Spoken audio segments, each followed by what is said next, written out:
25,000-এর বেশি ভোটে মমতা ব্যানার্জি টিকিট নম্বরে প্রচারিত হবে। প্রথমে বলবে 5,000 ভোটে পিছিয়ে আছেন নিকটতম প্রতিদ্বন্দ্বী শুভেন্দু অধিকারীর থেকে, খানিকক্ষণ বাদে আবার শুনবেন তার ব্যবধান আরো বেড়ে গেছে, এখন মোটামুটি 8.5 আছে, সেখানে গেলে একটু বাড়বে, তারপর লাস্টে ফাইনালি 25,000-এ হারবে। নমস্কার। বঙ্গ টিভিকে দেওয়া একটি সাক্ষাৎকারে সজল ঘোষ বললেন 25,000 ভোটে হারবেন মমতা ব্যানার্জি শুভেন্দু অধিকারীর কাছে ভবানীপুর কেন্দ্রে। বিস্ফোরক হলেন। কেন বললেন? এতটা কনফিডেন্স কেন এলো? এটা কিন্তু কথার কথা বলেননি, উনি কতগুলো খুব ভালো কারণ দিলেন, লজিক দিলেন। ভবানীপুর মমতা ব্যানার্জির গড়, ওখান নিয়ে আজ অব্দি ভোটে লড়া, সে বিধানসভা হিসাবে হোক ভবানীপুর কেন্দ্র বা যাদবপুর লোকসভা কেন্দ্রের অন্তর্গত একটি বিধানসভা কেন্দ্র, মমতা ব্যানার্জি কোনোদিন টেনশানে ছিলেন না, জিতবো না কেন এই ওই কথা বলেননি। কিন্তু ইতিমধ্যেই মমতা ব্যানার্জি ভবানীপুরে দুটো কর্মী সভা করেছেন। প্রথমটিতে উনি নিজে ছিলেন না, সব মুখ্য নেতারা ছিলেন, কাউন্সিলর কর্মী সবাইকে নিয়ে বৈঠক। তারপরে শুভেন্দুবাবু প্রথম প্রচারের পরের দিনই উনি নিজে, তার সাথে ছিলেন অভিষেক ব্যানার্জি এবং সব তাবড় নেতাদের নিয়ে আরেকটি বিশাল কর্মী সভা করেন, কিভাবে ভবানীপুরে জিততে হবে সেই প্ল্যান বানাবার। আবার উনি বা ওনার লোকেরা লোডশেডিংয়ের কথাও বলছেন, কেউ বলছেন লোডশেডিং করতে দেবো না, উনি বলেছেন বোধহয়, যেটা পড়েছি মিডিয়াতে, যে সবাইকে নির্দেশ দিয়েছেন দেখতে যাতে লোডশেডিং না হয় কোনোভাবে। তাহলে মনের মধ্যে একটা ভয় ইতিমধ্যেই ঢুকে গেছে। শুভেন্দুবাবু সেই নন্দীগ্রামে থাকেন, কাঁথিতে, নন্দীগ্রামের ক্যান্ডিডেট। এতটা ভয় পেয়েছেন, আর এটা ওনার গড়, ওনার পাড়া, ছোটবেলা থেকে উনি এখানকার লোকেরা ওনাকে চেনেন, উনি চেনেন, তবুও কনফিডেন্স বেরিয়ে গেছে পুরোপুরি। সেই জন্যই তো সজলবাবু বলছেন যে 25,000। এবারে 25,000টা একটা এক্স্যাক্ট 25,000 তো না, 25,000 মানে হলো একটা বড় মার্জিনে জিতবেন। বড় মার্জিন কাকে বলে? 10,000-এর ওপর।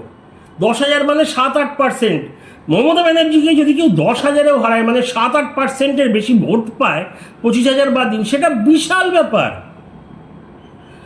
তা এর কারণ কি? শুভেন্দুবাবু আজ অব্দি দুবার গেছেন ভবানীপুরে। প্রথমটি ছিল রথযাত্রার দিন, হোলির দিন, ঠিক আছে? সেদিন কোনো রাজনৈতিক প্রচার ছিল না, জনতার ঢল। পরের দিন গেছিলেন প্রথম প্রচারে, যেটা সব কাগজে মিডিয়াতে দেখানো হলো। সেদিনও জনতার ঢল, জনবিস্ফোরণ, এছাড়া লোকজন না হয় আনা যায়, কিন্তু বাড়ি জানলায় ব্যালকনিতে, বারান্দায় লোকজন উপচে পড়েছে। এই জিনিসটাই ভয় পাওয়াচ্ছে মমতা ব্যানার্জিকে। এমনি মিছিলে ভয় পাবে না, কেন মিছিল ম্যানেজ করতে তো তৃণমূল এক্সপার্ট, তাই বিরোধীরাও বড় মিছিল আনলে ওনারাও ভাববেন সেই ব্যাপার। যদিও বিরোধীদের মিছিলে অত লোক আনার, মানে কায়দা করে লোক আনার সম্ভাবনা কম, কারণ ওদের হাতে পুলিশ নেই, ভয় দেখিয়ে লোক আনা যায় না, জীবন জীবিকা চালাতে দেবো না এই ভয়ও দেখানো যায় না, বেশিরভাগ ক্ষেত্রেই স্বতঃস্ফূর্ত হয়। যাই হোক, তবুও মিছিলে অতটা ভয় না। কিন্তু এই যে লোকজন, সাধারণ লোকজন দোকান থেকে বেরোচ্ছে, ব্যালকনি থেকে দেখছে, হাত নাড়ছে, এই জিনিসটাতেই ভয় এসে গেছে। সেই জন্যই তো সজল ঘোষ এতটা কনফিডেন্ট, এই তার আত্মবিশ্বাসের লেভেল। আর দ্বিতীয় পয়েন্ট হলো, প্রচুর অবাঙালি থাকে ভবানীপুরে। মমতা ব্যানার্জি অবাঙালিদের প্রতি খুব ভালো ব্যবহার করেন, বিহার দিবস পালন করেন, বিহারিদের গ্যাদারিংয়ে যান, জৈনদের গ্যাদারিংয়ে যান, গুজরাটিদের গ্যাদারিংয়ে যান, এমনকি সেখানে সভাও করলেন গুজরাটিদের নিয়ে, জৈনদের নিয়ে।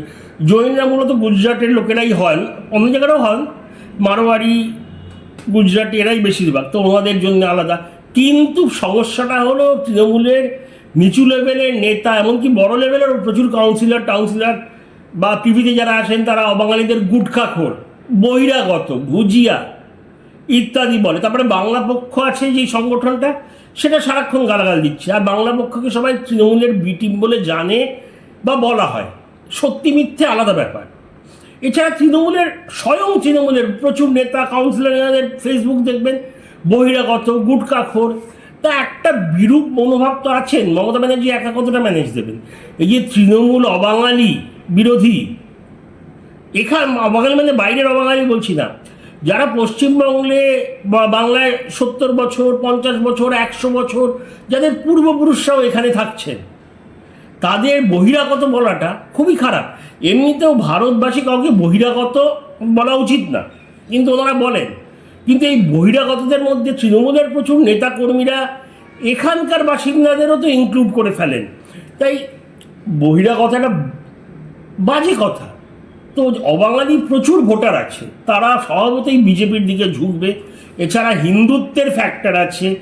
এই যে অনুপ্রবেশকারী ব্যাপারটা বলা হচ্ছে, বা ডেমোগ্রাফি, ধর্মীয় জনবিন্যাস, মানে আগে হিন্দু বেশি ছিল এখন হিন্দু কমে গেছে, এই জিনিসগুলো খুব কাজ করছে। তাই হিন্দুরা একজোট হচ্ছেন, এটা যতই মুখে না বলুন, এটাকে অস্বীকার করা যায় না, ডিনাই করা যায় না। তো এই বিভিন্ন ব্যাপারগুলো কাজ করছে। তাই প্রথমবার মমতা ব্যানার্জি যথেষ্ট টেনশানে, আর এই টেনশানটার জন্য উনি ভবানীপুর ছেড়ে বাইরে কতটা প্রচার করতে পারবেন সেটাও দেখার। এইসব কারণেই সজল ঘোষ বলেছেন যে 25,000 ভোটে জিতবেন। আর একটা কারণ আছে, ভবানীপুর থেকে প্রায় 60,000 ভোটার বাদ যাচ্ছে। এবারে এদের মধ্যে কতজন আসলে ভুয়ো ভোটার, কতজন ছাপ্পাজিত, কতজন অনুপ্রবেশকারী, সেটা তো বলা হয়নি, তবে ভাবা হচ্ছে একটা বড় অংশ।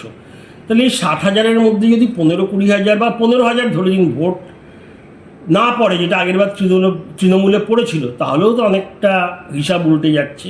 তাই বিভিন্ন জিনিসগুলো কাজ করছে, দেখা যাক কী হয়। আপনাদের মতামত জানাবেন। অনেক অনেক ধন্যবাদ। বন্দে মাতরম, জয় হিন্দ, জয় শ্রীরাম।